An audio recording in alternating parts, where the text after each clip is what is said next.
Bonjour à tous, nous vous souhaitons la bienvenue à l'Université de Lorraine pour cette journée d'études qui est organisée dans le cadre d'un partenariat entre le Syndicat national de l'édition, représenté par Véronique Stéphan, qui va prendre la parole tout à l'heure, avec Interbiblique, représenté par Christophe Cassiori, qui n'est pas encore arrivé, son coprésident, et Caroline Houdard et Amélie Rigolet, qui est là, qui distribuait les stylos. La Confédération interprofessionnelle du livre, avec Gilles Million, qui est dans la salle. L'association Libraire de l'Est, et puis Médial, que je représente, Mathilde Barthes. Nous remercions l'ensemble des intervenants et des modérateurs de cette journée pour leur présence et leur participation. Et nous remercions également Éric Milesi et la librairie Le Hall du Livre, qui tient un stand à l'entrée, pour sa présence et sa participation à cette journée. Vous pourrez acheter les ouvrages présentés devant la salle si vous le souhaitez. Je vous précise que cette journée est filmée, comme vous le voyez, que les enregistrements seront mis à disposition sur le site vidéo de l'Université de Lorraine et aussi par le Syndicat national de l'édition. Une petite précision, vous pourrez bien entendu poser des questions aux intervenants des tables rondes. Il faut simplement que vous allumiez votre micro quand vous voulez prendre la parole pour que ce que vous allez dire soit entendu, mais aussi soit capté pour la captation vidéo. Donc vous appuyez juste sur le bouton au milieu du micro. Pensez simplement à le couper quand vous avez terminé de parler. Voilà, je me tiens à votre disposition pour les questions pratiques qui se poseraient au cours de la journée. Et je passe la parole à Caroline Houdard. Non, je passe la parole d'abord à Véronique Stéphan, du Syndicat national de l'édition.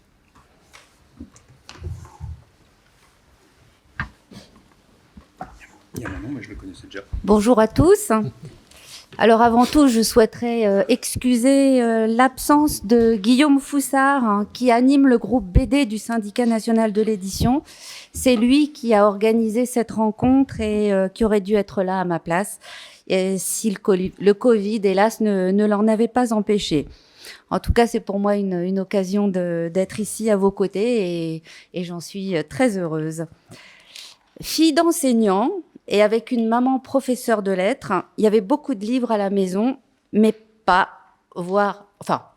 très peu, voire pas du tout de BD. Heureusement, tous les mercredis, nous allions à la bibliothèque. Et là, comme des milliers de jeunes enfants, j'ai découvert la bande dessinée grâce à la bibliothèque de mon enfance. Et comme tant d'autres, ce sont les bibliothèques qui m'ont donné envie plus tard d'aller seule en librairie acheter mes propres livres, mes albums à moi, qui m'accompagnent encore aujourd'hui. Le rôle des bibliothèques et des librairies est essentiel dans l'accompagnement à la lecture. Dans la lecture de tous les livres, de tous les genres, on le sait, mais on ne le dira jamais assez. Ce rôle est particulièrement précieux pour faire vivre, à travers le temps et les générations, les plus beaux textes, les plus belles bandes dessinées, et découvrir les nombreuses pépites qui sont publiées chaque année. C'est pour cette raison que le Syndicat national de l'édition, et plus précisément le groupe bande dessinée du SNE, a créé en partenariat avec les acteurs régionaux du livre un tour de France des éditeurs pour mettre en lien les créateurs, auteurs et éditeurs avec les professionnels de la médiation, autour d'un objectif, aborder des thématiques variées pour valoriser et mieux faire connaître la variété et le dynamisme des catalogues des éditeurs et bien sûr la créativité des auteurs. Ces rencontres sont organisées depuis 7 ans dans toute la France et pour la première fois ici à Nancy, après une longue pause de 2 ans du fait de la crise sanitaire. Un peu corporate je suis, donc je vais vous dire quelques mots sur le Syndicat national de l'édition et le groupe BD, si vous permettez. Donc le SNE, Syndicat national de l'édition, c'est un peu plus de 700 adhérents, représentant tous les segments de l'édition, BD, jeunesse, littérature générale, livres de droit, manuels scolaires, ouvrages universitaires, livres de sciences, livres d'art, livres pratiques, livres audio, et j'en passe.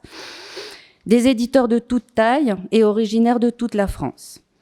Si notre mission principale est bien sûr la défense des intérêts des éditeurs et avec elle la place du livre dans notre société, nous œuvrons également à la promotion du livre et de la lecture en étant partenaires de nombreuses manifestations nationales telles que Partir en livre ou les Nuits de la lecture, que vous connaissez bien en tant que bibliothécaire, ou en organisant nous-mêmes à l'image du en organisant nous-mêmes par exemple, le Festival du Livre de Paris ou les Petits Champions de la lecture, que les libraires et bibliothécaires également connaissent très bien, puisque de nombreuses bibliothèques et de nombreux libraires nous accompagnent dans cette opération.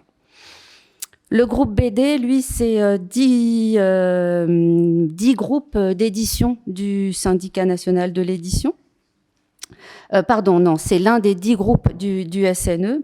Il est présidé par Benoît Paulet, qui est le directeur général des éditions d'Argo. Le groupe BD, c'est une quinzaine d'éditeurs actifs qui s'engagent tous collectivement pour promouvoir le genre de la bande dessinée dans toute sa variété, entretient un dialogue constant avec l'ensemble des acteurs de l'interprofession et déploie de nombreux projets, notamment un qui nous tient particulièrement à cœur, qui s'appelle la BD en classe, pour mieux inscrire la BD dans les programmes scolaires, parce que nous sommes convaincus que la BD possède en matière d'apprentissage de la lecture et d'accès à la connaissance des atouts absolument indispensables. Le secteur BD, ça n'a échappé à personne, est un segment en très forte croissance ces dernières années, et tout particulièrement en 2021, avec une croissance de plus 55,8% par rapport à 2020. La BD est devenue le deuxième segment éditorial sur le marché, après le segment littérature. Le marché de la BD a notamment profité de l'élan incroyable du manga, plus 126% en 2021. Et le manga a été porté par une très forte dynamique pendant la période de la crise sanitaire et par la mise en place du Pass Culture notamment. Le nombre de titres traduits du japonais vers le français en témoigne. Sur les 3283 titres traduits, 2087, soit 64%, sont traduits du japonais vers le français. Et si le secteur se porte aussi bien, c'est avant tout grâce à la vitalité et la création des auteurs et éditeurs qui sans cesse repensent les frontières de la BD. Un élan qui permet de transcender les genres et les codes établis et de séduire les lecteurs. C'est ce que nous allons tenter de mettre en place, de mettre en lumière plus exactement tout au long de cette journée, avec 4 tables rondes. La première consacrée au processus de création et la nécessaire complicité entre l'auteur et l'éditeur. La seconde à la BD du réel, un miroir des débats sociaux. La troisième, cet après-midi, traitera plus particulièrement de la BD jeunesse, capable d'inventer de nouveaux codes et de nouvelles histoires.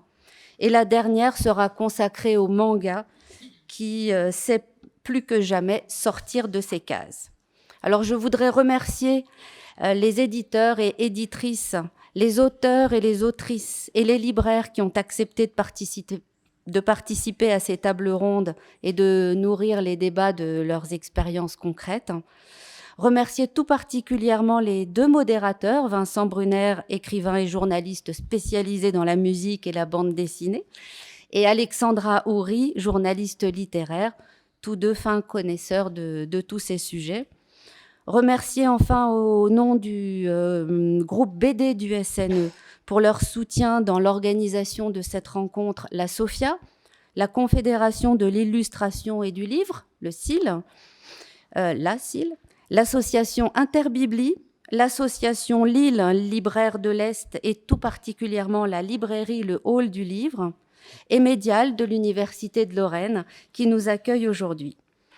Merci aussi à Nathanaël Desforges, qui est un grand amateur de manga et qui s'est occupé, aux côtés de Guillaume Foussard, de toute la logistique de la rencontre.